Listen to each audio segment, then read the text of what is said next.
ఆకాశవాణి హైదరాబాద్ కేంద్రం సమర్పిస్తున్న 100 ఏళ్ల వెండితెర వెలుగు జెలుగులు ధారావాహిక. రచన శ్రీ బికే ఈశ్వర్. వ్యాఖ్యానం శ్రీ చంద్రశేఖర్ మల్లాది, శ్రీమతి వేమూరి సాధన. వినండి 100 ఏళ్ల వెండితెర వెలుగు జెలుగులు ధారావాహిక.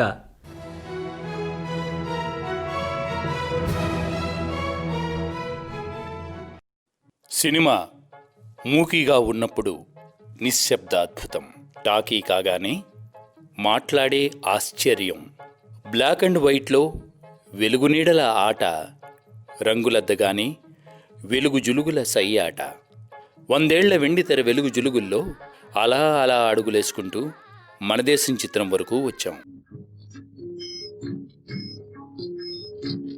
ఏమిటో సంబంధం, ఎందుకో ఈ అనుబంధం, ఏమిటో సంబంధం, ఎందుకో ఈ అనుబంధం, నీలాకాశపు చందమామకు లోకపు చెంగలు భామకు, నీలాకాశపు చందమామకు లోకపు చెంగలు భామకు, ఏమిటో సంబంధం, ఎందుకో ఈ అనుబంధం.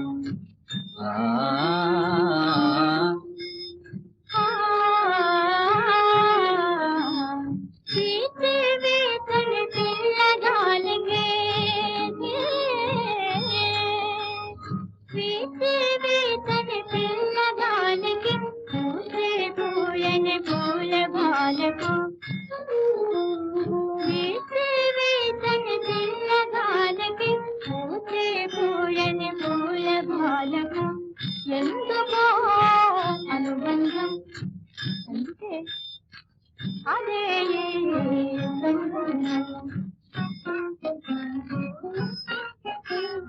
అంది అందని మెదకు కన్నెకు చిందులు వేసే నెమలి గున్నకు, అంది అందని మెదకు కన్నెకు చిందులు వేసే నెమలి గున్నకు, వావి వరుసలేమో వావి వరుసలేమో, బావా మరదలు అయితే ఏమా అనుబంధం, అనుగు అనుగుతో అనగే పెనగే అమరానందం బృందం, అనుగు అనుగుతో అనగే పెనగే అమరానందం బృందం, యుగ యుగాలకు జగ జగాలకు జగతు వేయని తీయని బంధం, ఏమిటో సంబంధం, ఎందుకో అనుబంధం. ఈ పాట రచన సీనియర్ సముద్రాల, సంగీతం ఓగిరాల, గానం సి కృష్ణవేణి, ఎంఎస్ రామారావు గారు.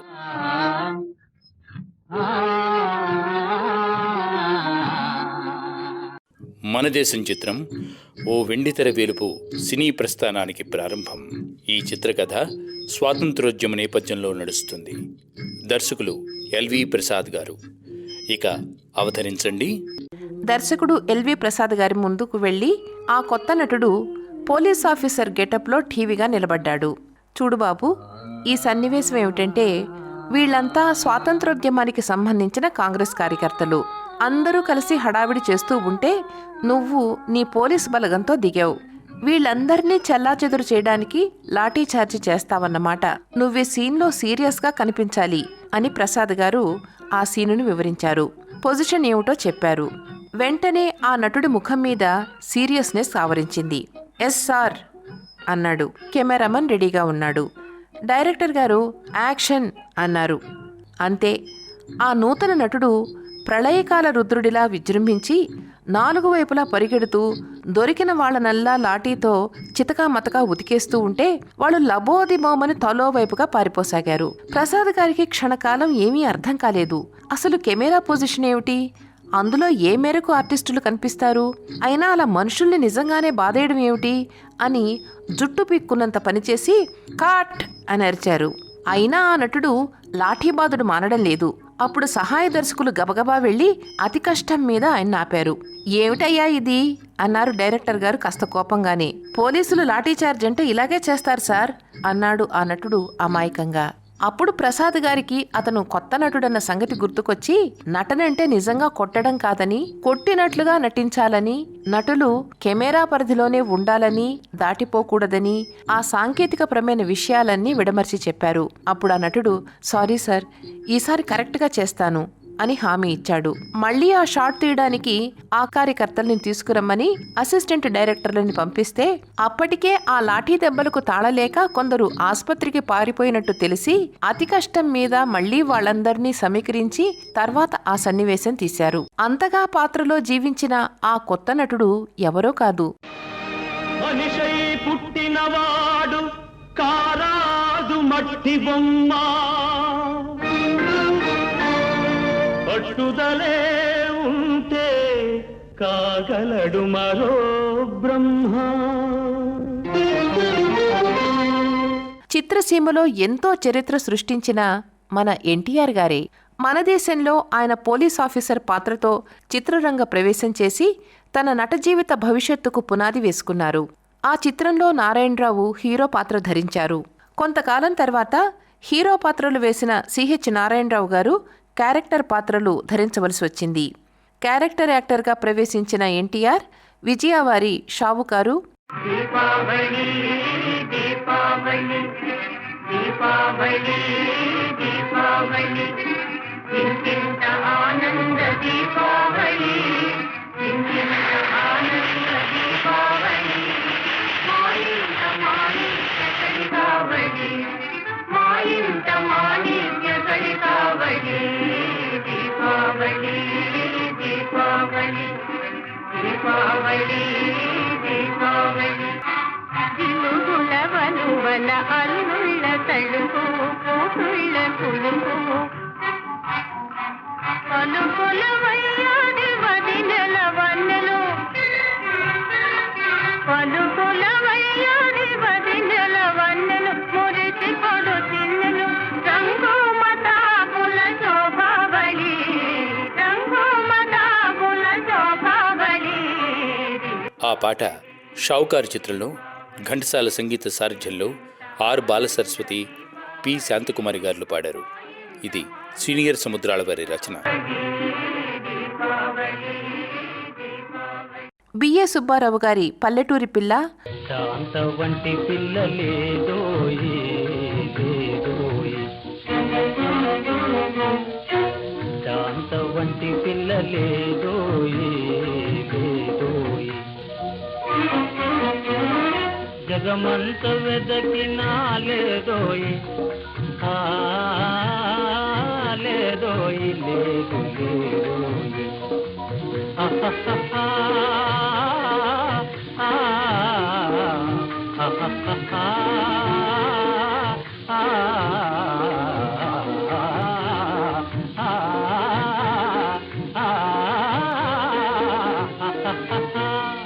మనసు మెత్తని వెన్నా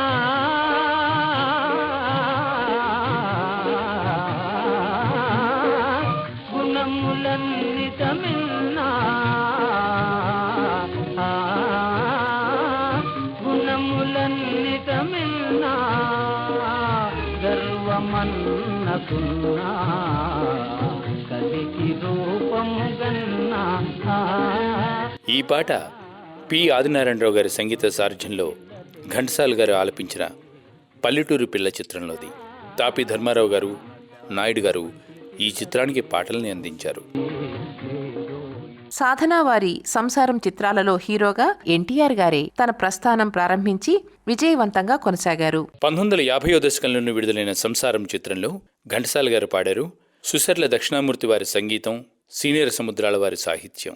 సంసారం సంసారం సంసారం ప్రేమ సుధాపూరం నవజీవన సారం సంసారం సంసారం ప్రేమ సుధాపూరం నవజీవన సారం సంసారం ఇల్లాలు నర్ప సేవ యజమాని ఇల్లు బ్రోవా ఇల్లాలు నర్ప సేవ యజమాని ఇల్లు బ్రోవా కలకలలాడే పసి పాపలు చెలువారే సంసారం సంసారం ప్రేమ సుధాపూరం నవజీవన సారం సంసారం. 1930వ దశకంలోనూ 40వ దశకంలోనూ తెలుగు చలనచిత్ర సీమలో కొన్ని కొత్త మార్పులు చోటు చేసుకున్నాయి. విద్యాధికులైన వారు, మంచి అభిరుచులు గలవారు, సామాజిక స్పృహ ఉన్న కళాకారులు చిత్రరంగ ప్రవేశం చేయటంతో సహజంగానే చిత్ర నిర్మాణ ధోరణుల్లో మంచి మంచి మార్పులు చోటు చేసుకున్నాయి. అవి ఉజ్వలమైన తెలుగు సినిమా భవిష్యత్తుకు గట్టి పునాదులు వేశాయి. అలా తెలుగు సినిమా ఆధునీకరణకు దోహదం చేసిన ప్రముఖుల్లో ఒకరు కె. రామనాథ్. పివి దాసు గారు కొందరు మిత్రులతో కలిసి మద్రాసులో వేల్ పిక్చర్స్ పేరిట చిన్న స్టూడియోను ఆరంభించి తొలి చిత్రంగా 1934లో సీతా కళ్యాణం నిర్మించారు. అంతకుముందు వచ్చిన తెలుగు సినిమాలన్నీ చాలా వరకు ఉత్తర భారతదేశంలో తయారైనవే. సీతా కళ్యాణం మద్రాసులో తయారైన తొలి తెలుగు చిత్రం. ఈ చిత్రానికి ఛాయాగ్రాహకుడు, స్క్రీన్ ప్లే రచయిత కె. రామనాథ్. ఈయన పాల్ఘాట్కు చెందిన తమిళుడు. గ్రాడ్యుయేషన్ కాగానే సినిమా నిర్మాణం మీద ఉన్న ఉత్సాహంతో సినిమాటోగ్రఫీ నేర్చుకున్నారు. సినిమాకు సంబంధించిన టెక్నికల్ పుస్తకాలు చదివి ఉత్తమ విదేశీ చిత్రాల ధోరణులను అవగాహన చేసుకుని స్క్రీన్ ప్లే రైటింగ్ మీద విశేషంగా కృషి చేశారు. సినిమా కథలో వచ్చే సన్నివేశాలు, సంభాషణలు వెండితెరకు అనుగుణంగా మలిచే తీరును వివరంగా రాసుకోవడమే స్క్రీన్ ప్లే రైటింగ్ అని స్థూలంగా చెప్పుకోవచ్చు. సినిమా ఆసక్తిదాయకంగా రూపొందడం అనేది ఈ స్క్రీన్ ప్లే మీదే ఆధారపడి ఉంటుంది. హాలీవుడ్లో స్క్రీన్ ప్లే రచయితలకు విశేషమైన గౌరవ మర్యాదలుంటాయి. పారితోషికాలు కూడా భారీ స్థాయిలోనే ఉంటాయి. ఇక్కడ మన వాళ్ళు స్క్రీన్ ప్లే వేరుగాను, సంభాషణలు వేరుగాను పరిగణిస్తారు. కానీ హాలీవుడ్లో స్క్రీన్ ప్లే అంటే సంభాషణలతో మిళితమై ఉంటుంది. చిత్రంలో కొంత దూరం కథ నడిచాక అంతవరకు ప్రధాన పాత్ర సస్పెన్స్లో ఉంచిన విషయాలను ఫ్లాష్ బ్యాక్లో చెప్పించి ఒక్కసారిగా ప్రేక్షకుల్లో చిత్రం మీద ఆసక్తిని పెంచడం, మరో పాత్ర తను ఇలా ప్రవర్తిస్తే భవిష్యత్తు ఏమవుతుందోనని అనుకున్నప్పుడు కొన్ని అంశాలను ఫ్లాష్ ఫార్వర్డ్లో చూపడం లాంటి గమ్మత్తులన్నీ ఈ స్క్రీన్ ప్లేను బట్టే ఉంటాయి. ఓ చిన్న ఉదాహరణ చెప్పాలంటే ప్రముఖ వైణిక విద్వాంసులు ఎస్. బాలచందర్ తమిళంలో తీసిన చిత్రం అందనాళ్. అందనాళ్ అంటే ఆ రోజు అని అర్థం. ఎస్. బాలచందర్ గారికి వీణతో పాటే సినిమాల మీద కూడా మంచి ఆసక్తి ఉంది. తెలుగులో ఆయన ఏది నిజం అనే చిత్రాన్ని డైరెక్ట్ చేశారు. ముఖ్యంగా ఎస్. బాలచందర్ ప్రసిద్ధ దర్శకులు ఆల్ఫ్రెడ్ హిచ్కాక్ సస్పెన్స్ సినిమాలను బాగా ఇష్టపడేవాళ్ళు. అలాంటి సస్పెన్స్ కథల్ని సినిమాగా తీయటానికి కూడా ఇష్టపడేవారట. హిచ్కాక్ సినిమాల గురించి చాలామందికి తెలిసే ఉంటుంది. ఆయన ప్రఖ్యాత చిత్రం సైకో గురించి ఇప్పటికీ విశేషంగా చెప్పుకుంటారు. శబ్దాన్ని, వెలుగు నీడల్ని ఏ మేరకు సినిమాలో గొప్పగా ఉపయోగించవచ్చో నిరూపించిన దర్శకుడు హిచ్కాక్. ఉదాహరణకు ఆ సైకోలోనే హత్య జరగటం చూపకుండా ప్రేక్షకులను భయభ్రాంతులకు గురిచేస్తారు ఒక కీలకమైన సన్నివేశంలో. రాబర్ట్ బ్లాష్ రాసిన ఒక ఆంగ్ల నవల ఆధారంగా తీసిన చిత్రం సైకో. ఆ చిత్రకథను సినిమాకు ఎంపిక చేసుకోగానే ఆ నవల చదివిన వారికి కథంతా ముందే తెలిసిపోతుందని ఎక్కడా ఆ పుస్తకాలు దొరకకుండా అన్నీ తమ సంస్థ చేత కొనిపించి వాటిని దాచేశారంటే ఆయన ధోరణి ఎటువంటిదో మీరే ఆలోచించండి. అలాంటి హిచ్కాక్ను అభిమానించే వీణ బాలచందర్ గారు అందనాళ్ స్క్రీన్ ప్లేలో ఓ సరికొత్త ప్రయోగం చేశారు. ఆ చిత్రంలో హీరో ప్రసిద్ధ తమిళ నటుడు శివాజీ గణేశన్. అందనాళ్ చిత్రం తొలి దృశ్యంలోనే హీరోని ఎవరో రివాల్వర్తో షూట్ చేసినట్లుగా, అతను నేల కొరిగి చనిపోయినట్లుగా చూపారు. సాధారణంగా హీరో తొలి దృశ్యంలో చనిపోయినట్లుగా చూపే ధైర్యం ఏ దర్శకుడికైనా ఉంటుందా? కానీ ఆయన అలా చూపించి పెద్ద సంచలనం సృష్టించారు. తర్వాత ఆ హత్య ఎందువల్ల జరిగి ఉంటుంది, హంతకులెవరు అని ఆరా తీయడానికి పోలీస్ ఆఫీసర్ రంగప్రవేశం చేస్తాడు. పోలీస్ ఆఫీసర్ ఒక్కో వ్యక్తిని తన పరిశోధనలో భాగంగా కలుసుకోవడం, ఆ వ్యక్తి తనకు హీరోకు ఉన్న అనుబంధాన్ని చెబుతున్నప్పుడు ఫ్లాష్ బ్యాక్లో ఆ ఘట్టాలు చూపడం జరుగుతుంది. అలా ఆ వ్యక్తులందరూ హీరో గురించి చెప్పడంలోనే కథ, కథనం ఒక వరుసలోనే ఆసక్తిదాయకంగా కొనసాగుతూ ఉంటుంది. స్ట్రెయిట్ నెరేషన్ లాగే ఉంటుందే తప్ప ప్రేక్షకులు ఎక్కడా గందరగోళానికి గురికారు. కథ క్లైమాక్స్కు వచ్చేసరికి పోలీస్ ఆఫీసర్కు కిల్లర్ ఎవరై ఉంటారనే విషయంలో ఒక అభిప్రాయానికి వస్తాడు. కానీ అది యమ సస్పెన్స్గా ఉంటుంది. హీరో భార్యతో కొన్ని సందేహాల గురించి వివరణ కోసం వస్తాడు. అప్పటికీ ప్రేక్షకులకు కిల్లర్ ఎవరని అంతుబట్టదు. పోలీస్ ఆఫీసర్ అడిగిన ప్రశ్నలకు ఆమె ఉద్వేగానికి గురవుతుంది. మళ్ళీ ఫ్లాష్ బ్యాక్. అదే చివరి ఫ్లాష్ బ్యాక్. కిల్లర్ ఎవరో కాదు, హీరో భార్యే.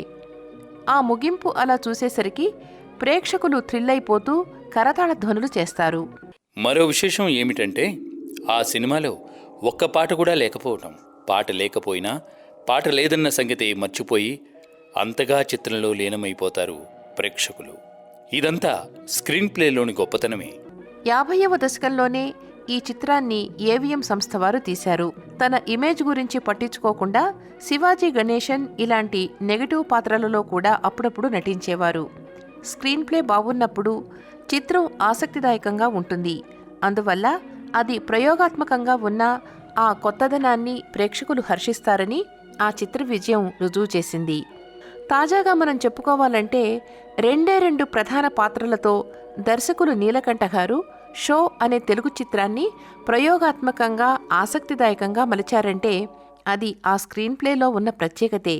అందుకే ఉత్తమ స్క్రీన్ ప్లే రచయితగా ఆయన జాతీయ స్థాయిలో అవార్డు గెలుచుకుని తెలుగు చిత్రసీమకు మంచి పేరు తెచ్చారు.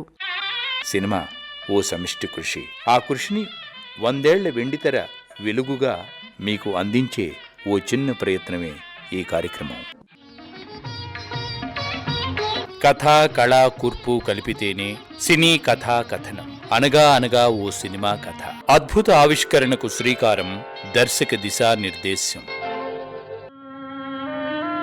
సినీ వినీలాకాశంలో తళుకుమనే తారకల పరిచయం.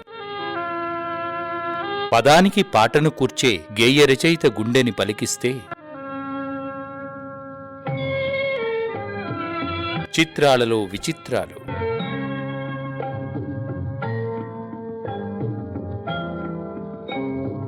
గళ మధురిమతో గానమాధుర్యాన్ని జాలువార్చే గాయనీ గాయకులు.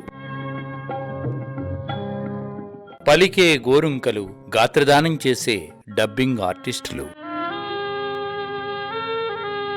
ఆకాశ నీహారికల వెంట ఆలోచనల్లో ఏ మూలనూ తళుక్కుమని మెరిసే ఓ సినీ గేయం. శ్రమకు గుర్తింపు పురస్కారం. కళాకారునికి గుర్తింపు కాసుల వర్షమే కాదు, 10 కాలాల పాటు ప్రేక్షకుల మనసులో స్థానం. మరి దశదశగాలుగా పదిలమైన స్థానం సంపాదించుకుంటూ దిశానిర్దేశనం చేసిన అలనాటి ప్రముఖుల్లో కొందరిని స్మరించుకున్నాం ఈరోజు. ఈనాటి వెండితెర వెలుగు జులుగులకు ఇక్కడితో సెలవు. రేపటి కార్యక్రమంలో మరికొందరిని స్మరించుకుందాం. అందరూ మహానుభావులే. ఎందరికని వందనాలు. ఉంటాం మరి.